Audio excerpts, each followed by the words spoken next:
Hello नमस्कार। कैसे हैं आप सब लोग? आशा करते हैं सब अच्छे होंगे, मस्त होंगे, स्वस्थ होंगे। आज जो हमारी राशि है, हमारी राशि मिथुन राशि है। मिथुन राशि यानी जिसके जो स्वामी होते हैं आपके बुध, यानी राजकुमार, बुद्धि के देवता, आप समझ सकते हैं। ठीक है, तो उसी के बारे में थोड़ा सा बताते हैं कि जो आपके पास ये अप्रैल का महीना है, इसे आप लाभकारी कैसे बना सकते हैं, इससे आप पूर्ण रूप से फ़ायदा कैसे ले सकते हैं, ये आपके मनोरथों की पूर्ति कैसे कर सकता है, उसी को बताने की थोड़ी सी कोशिश हम कर रहे हैं। आप प्लीज़ थोड़ा समझने की कोशिश करें। ठीक है, वीडियो शुरू करते हैं। चलिए, 31 मार्च को शुक्र अपनी उच्च अवस्था में होंगे, यानी 31 तारीख निकल चुकी है। कल 31 तारीख थी, आज 1 तारीख है। ठीक है, 14 अप्रैल को सूर्य अपनी मेष राशि में होंगे। कहाँ पर होंगे? 14 अप्रैल को सूर्य मेष राशि में होंगे, तो यहाँ आ जाएंगे। ठीक है, और 24 अप्रैल को मंगल मीन में होंगे, यानी जो मंगल यहाँ है ये आ जाएंगे, इसमें आ जाएंगे। ठीक है, 25 अप्रैल को शुक्र मेष में चले जाएंगे और ये यहाँ चले जाएंगे। तो इसका मतलब ये हो गया, जो हमें एक महीना मिला है, एक महीने का हम उपयोग कैसे कर सकते हैं और इससे क्या क्या फ़ायदा ले सकते हैं, उसे हम बताने की कोशिश कर रहे हैं कि इसको पूर्ण रूप से मिथुन राशि वालों को आपको फ़ायदा कैसे लेना है। मिथुन राशि जिसके स्वामी बुध होते हैं। ठीक है, अपने आप में एक ऐसा लगन होता है, ऐसी राशि होती है भाई जिसका स्वामी राजकुमार है अपने आप में, तो आप अंदाज़ा लगा सकते हैं कि वो राजकुमारों की तरह रहते हैं। अब राजकुमार को जब सिंहासन मिलता है तो जब ही उनका आनंद आता है, ये भी आप समझ सकते हो। ठीक है ना, तो चलिए ये तो बात अलग होगी। तो बुद्धि के देवता है अपने आप में, तो बुद्धि की कोई कमी होती नहीं मिथुन वालों में। जितने भी बड़े बड़े लोगों की आप कुंडली उठा के देखेंगे, बड़े बड़े राजनीतिकों की, बड़े बड़े हीरो की, बड़े हीरोइनों की, तो सबकी कुंडली आपने देखोगे या तो मिथुन लगन की पाएगी या वैसी पाएगी। मतलब हिंदुस्तान के तमाम लोगों की ऐसी कुंडलियाँ हैं जो बहुत देश के सर्वोच्च पद पर बैठे हैं, सर्वोच्च उस पर हैं, वो बड़े बड़े, उसका ये अपने आप में मिथुन लगन होता है। ठीक है, चलिए अब 31 मार्च को शुक्र कहाँ बैठे हैं? आपके यहाँ पर बैठे हैं, मीन राशि में बैठे हैं। राहु भी बैठे हैं, शुक्र भी बैठे हैं, सूर्य भी बैठे हैं, अपनी युति बना रहे हैं। ठीक है, और शनि और मंगल कहाँ पर बैठे हैं? शनि और मंगल बैठे हैं अपना यहाँ पर बैठे हैं, कुंभ राशि में बैठे हैं, शनि अपनी राशि में बैठे हैं। ठीक है, बुध कहाँ पर बैठे हैं? मेष राशि में बैठे हैं, और यहाँ पर बैठे हैं बुध और गुरु। ठीक है, अब यहाँ से हम शुरू कर लेते हैं। पहले शनि से शुरू कर लेते हैं। शनि कहाँ पर है? शनि आपके कुंभ राशि में बैठे हैं, जो शनि की स्वयं अपनी राशि होगी, जिसके स्वामी शनि हो गए। ठीक है, अच्छा, इस भाव का क्या मतलब होता है? इस भाव का मतलब होता है भाग्य और धर्म। ठीक है, यहीं से भाग्य भी चमकेगा और यहीं से धर्म कर्म के नाम पे, धर्म कर्म के काम पे भी आप अपना काम करोगे। यहाँ बैठने का मतलब क्या हो गया? धर्म कर्म के काम पे तो आपको चलना ही पड़ेगा। जो यहाँ बैठी है, जो भी राशि बैठी है, वो राशि कहीं ना कहीं वो ऐसा काम जरूर करेगी, भाग्य तो चमकाएगी और आपको धर्म के काम पे भी कहीं ना कहीं लगाने का काम करेगी, आपसे कोई गलत काम नहीं कराएगी। ठीक है, चलिए, तो इसका मतलब जब भाग्य और धर्म हो गया तो आप समझ सकते हैं कितना इंपॉर्टेंट अपने आप में भाव हो सकता है ना। नवम भाव हो गया, तो नवम भाव में वैसे भी कोई भी जब प्लैनेट बैठा होता है तो भक्ति का भाव अपने आप ही आ जाता है। चलिए आगे बढ़ते हैं। अच्छा, अब हम इनकी दृष्टि देख लेते हैं। इनकी 7वीं दृष्टि हमारी कहाँ पर पड़ती है, उस दृष्टि को हम समझने की कोशिश करते हैं। भाग्य और धर्म का हम क्या फायदा ले सकते हैं और कैसे ले सकते हैं, ये हम समझाने की कोशिश करते हैं। ठीक है, 1 2 3 4 5 6 7 कहाँ पर आ गई आपके? ये आपके यात्रा पर आ गई, कर्म क्षेत्र पर आ गई, पत्नी भाग्य पर आ गई, भाई पर आ गई, प्रभाव पर आ गई। ठीक है, कहाँ पर चली गई? ये चली गई। अब इसका मतलब क्या हो गया? शनि आपके कहाँ बैठे हैं? शनि क्या है आपके? भाई शनि कर्म के देवता हैं, न्याय के देवता हैं, आप समझ सकते हो। मंगल क्या है? मंगल सेनापति हैं आपके। ठीक है ना, मंगल आपका प्रभाव है, मंगल आपका तेज है, तो मंगल क्या हो गया? मंगल आपका ये हो गया। आप समझ सकते हैं इन सब चीज़ों को। मंगल आपकी पावर है, मंगल आपका उत्साह है ना। तो अब हमें इनसे फायदा लेना है कि इनसे फायदा कैसे लेना। अब ये यात्रा कहाँ पर पड़ रही है? ये यात्रा पड़ रही है हमारे कर्म क्षेत्र पर, मतलब हमारी उस पर क्या कहते हैं, मेहनत पर पड़ रही है। यहाँ पर क्या है? हम मेहनत भी करते हैं, आप समझ सकते हैं। यहाँ पर हम परिश्रम करते हैं। ठीक है, और ये किसका है? ये हमारे यात्राओं का भाव भी है, हमारे पत्नी का सुख का भी पता चलता है, और यहाँ से हमारे भाइयों का भी पता चलता है कि वो आपके साथ खड़े हैं या आपसे दूर खड़े हैं। ठीक है, अच्छा, अब क्या हुआ? शनि का क्या मतलब है? आपको शनि का पता ही है। शनि जब आप मेहनत करेंगे तो शनि आपको फल देंगे, जो आप कर्म करेंगे उसका आपको फल देंगे। अर्श से फर्श से पहुंचा देते हैं, फर्श से अर्श से पहुंचा देते हैं। लेकिन क्या है? न्याय के देवता है, कर्म के देवता है। भाई शनि क्या है? शनि जज है आपके, शनि आपका क्या काम करते हैं? शनि वो चीज़ आपको प्रदान जरूर करते हैं। अगर आप यहाँ यात्रा दिखाई दे रही है, हमने किसी भी तरीके से कोई यात्रा करी है, मेहनत करी है, तो उसका फल हमें 100% मिलेगा। वही काम मंगल का करेगा। मंगल क्या है? मंगल भी सेनापति हैं, मंगल भी आपके सेना का काम कर रहे हैं, आपका तेज है, आपका प्रभाव है, आपका बहुत कुछ हो गए। तो क्या होगा? यहाँ दोनों रूप से हमें इनका फायदा जो मिल रहा है, इसका फायदा कहाँ मिल रहा है? हमें यहाँ पर मिल रहा है। अच्छा, राशि कौन सी होगी? यहाँ पर 5 नंबर की राशि होगी, यानी क्या होगी? सिंह होगी। इसके स्वामी कौन हो गए? सूर्य हो गए, ठीक है ना। सूर्य हो गए तो सूर्य और मंगल क्या हो गए? आपस में देवग्रह हो गए। तो इसका क्या हुआ? अब हमें फायदा मिलेगा, ठीक है। तो हमारा भाग्य भी जागृत हो गया, हमारा धर्म भी जागृत हो गया, और यहाँ से जो हम यात्राएं करेंगे, उसका जो हम मेहनत करेंगे, जो हम परिश्रम करेंगे, उसका हमें पूर्ण रूप से फायदा मिलेगा। आप ये मान के चल लें, ठीक है ना। इसकी आपको 100% मतलब गारंटी मान सकते हैं। इस महीने अगर आप उठाएंगे तो ये जो आपका फायदा आएगा, फायदा आपके अनुसार आएगा, आपके हिसाब से आएगा। अच्छा, उपाय के तौर पर क्या करना है? उपाय के तौर पर हम हर अपनी वीडियो में कहते हैं, सात्विकता की तरफ तो आपको चल रही है। सूर्य भगवान यहाँ पर बैठे हैं, सूर्य भगवान यहाँ बैठे हैं और मंगल यहाँ है, तो भैया सूर्य भगवान को अर्घ देने का कार्य करते रहें और मंगल को अपना हनुमान चालीसा का निरंतर पाठ करते रहें, ठीक है। मंगल के मंगल प्रसाद चढ़ा दें, शनि भगवान को भी खुश कर लें। इनको हम प्लेनेट को पहले खुश करके चलते हैं तो ये प्लेनेट हमारे हिसाब से और खुश हो जाते हैं, समझ गए। चलिए अब आगे बढ़ते हैं, अगले इसमें चलते हैं। अगले इसमें कौन बैठे हैं? राहु बैठे हैं, शुक्र बैठे हैं और सूर्य बैठे हैं, ठीक है। और कहाँ पर बैठे हैं? रोजगार पर बैठे हैं और कर्म पर बैठे हैं, यानी कर्म क्षेत्र पर आपके बैठे हैं, आप समझ सकते हो, ठीक है। 12 नंबर की राशि है, मीन राशि है, जिसके स्वामी होते हैं गुरु होते हैं, ठीक है ना। गुरु हो गए आपके। अब गुरु को भी देख लेते हैं तो गुरु भी देवग्रह हो गए, सूर्य भी देवग्रह हो गए, समझ सकते हैं आप, ठीक है। चलिए अब इनकी हम वो देख लेते हैं कि हमारी दृष्टि कहाँ पर पड़ रही है। इनकी दृष्टि कहाँ पर पड़ रही है? इनकी बिल्कुल आपके सामने पड़ रही है। सामने भाव किसका है?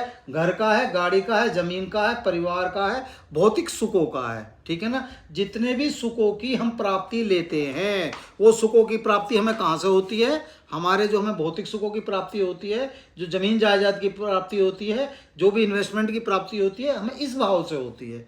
और यहाँ पर कौन सी राशि है? यहाँ पर 6 नंबर की राशि है, यानी कन्या राशि है। कन्या राशि के स्वामी कौन हो गए? बुध हो गए। बुध क्या हो गया? अब आप बुध का हम हिसाब देते हैं तो राहु और ये भी आपके इनके मित्र हो गए, ठीक है, बुध की वजह से। तो अब क्या हुआ?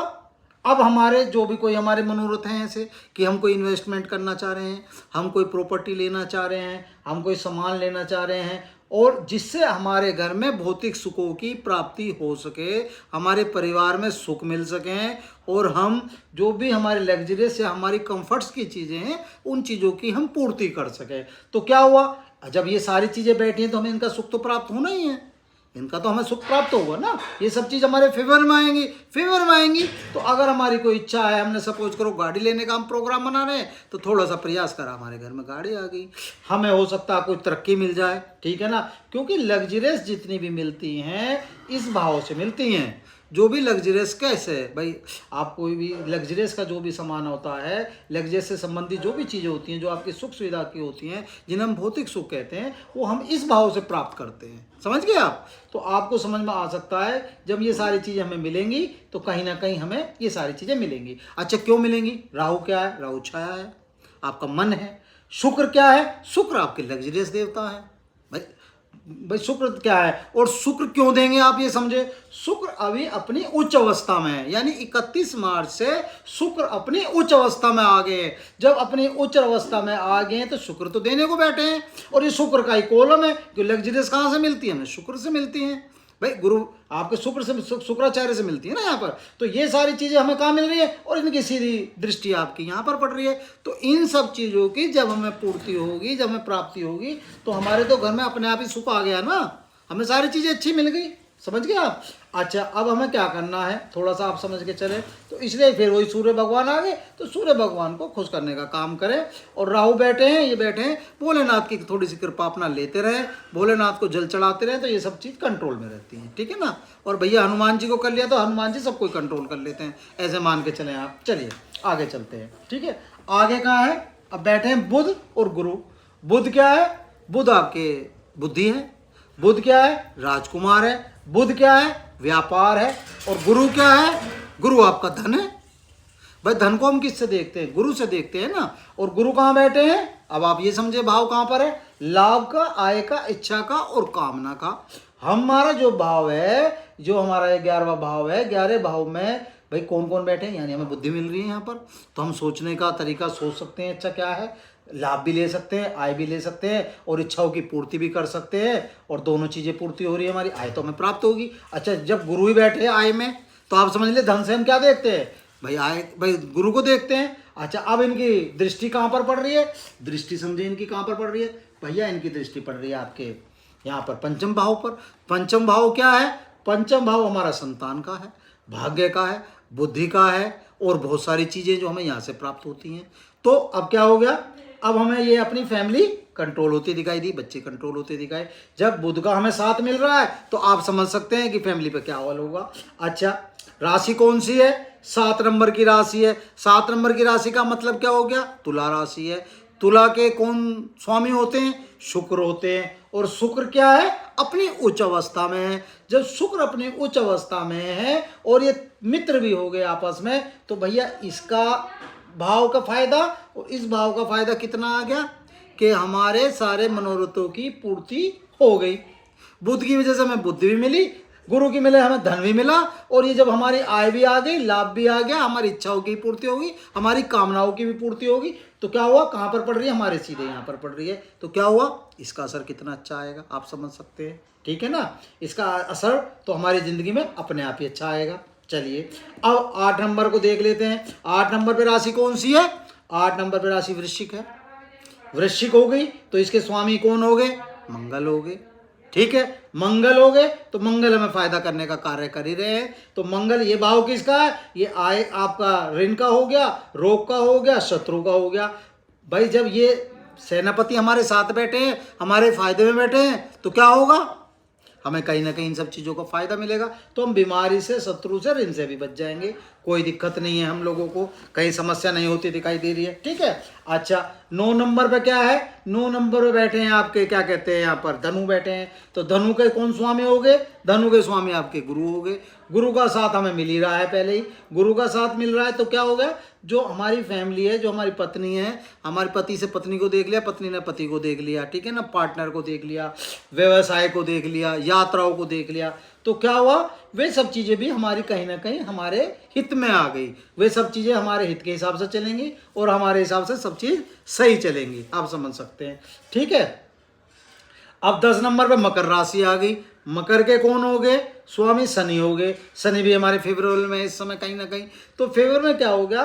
ओवरऑल क्या हुआ? हमारा जो सारा चार्ट है वो सारा चार्ट हमारे फेवर में आ गया। बात समझ में आ गई नहीं आ गई? हम सारी चीज़ अपने फेवर में करते दिखाई दे रहे हैं। तो क्या हुआ? मिथुन राशि अगर चाहेगी तो ये अपने पक्ष में अपने परिणाम ले सकती हैं। आप मिथुन राशि का मतलब समझें, थोड़ा सा उससे अभिप्राय समझें हमारा। जैसे एक राजकुमार की घर में हैसियत होती है, मिथुन राशि वो है, आप ऐसे समझ सकते हैं। थोड़े से लेट होते हैं मिथुन को, जो परिणाम आते हैं थोड़ा सा लेट हो जाता है, एकदम से नहीं मिलता। आपने देखा होगा राजकुमार को एकदम से तो राजा नहीं बन जाएगा कोई भी। हर राशि का कहीं ना कहीं मतलब है उसका।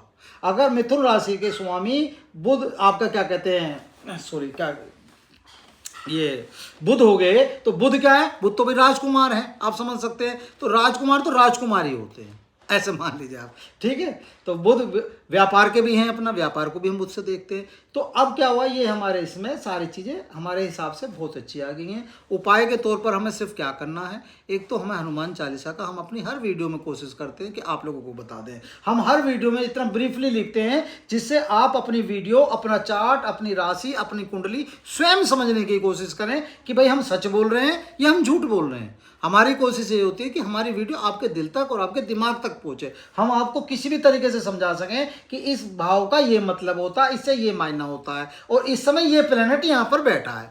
तो ये आपका फायदा हो सकता है अगर आप समझ जाएं। तो बस आपको क्या करना है, एक तो भैया आपको सूर्य को अर्घ देते रहना है, ठीक है, ये काम करते रहना है। और दूसरी चीज़, अपना हनुमान चालीसा का आप पाठ करते रहें, अगर कर सकते हैं बहुत अच्छा रहेगा, आपका उत्तम रहेगा, है ना। शनि भगवान को भी बना के थोड़ा सा चलते रहें, ठीक है, एक ये काम कर लें। और तीसरा काम, भोलेनाथ को अगर जल देने का आप काम करेंगे तो आपके लिए बहुत शुभदायक होगा। ठीक है, बुध राशि है, मौका लग जाए तो थोड़ा सा एक काम कर लिया करें हमारे कहने से, अगर कर सकते हैं, अगर गौशाला जा सकते हैं या कोड़ियों को दाना खाना खिला सकते हैं तो प्लीज़ आप इतना करें, किसी अपाइज को या कोड़ी को थोड़ा सा कहीं भी अगर भोजन करा देंगे तो आपके लिए बहुत शुभ रहेगा और शुभकारी रहेगा आपके लिए। ठीक है, बस इतना सा आप कार्य कर लेंगे जब आपको समय मिल जाए। ऐसा भी नहीं है आपको बुधवार को अगर समय मिल जाए तो कहीं रोड पे चलते चलते कहीं गाय मिल जाए तो उसे रोटी खिला दो या हरा चारा खरीद के खिला दो या लेके खिला दो, जैसे भी थोड़ा सा बस ये आप कार्य कर लीजिए, देखिए आप क्या आनंद ही आनंद होगा। बस आज अपनी वीडियो को अपना विराम देते हैं। बस अच्छी वीडियो लगे तो प्लीज़ लाइक करें, शेयर करें। आज से पहले भी आप लोगों ने साथ दिया है, आज से पहले भी आप लोगों ने प्यार किया है, आज से पहले भी आप लोगों ने प्रेम दिया है, कमेंट्स भी दिए हैं, लाइक भी दिए हैं। जैसी वर्षा आज तक करते आ रहे हैं, प्लीज़ आगे भी ऐसे ही करते रहें। अपना प्यार और अपना स्नेह और अपना सानिध्य ऐसे ही बनाए रखें। धन्यवाद।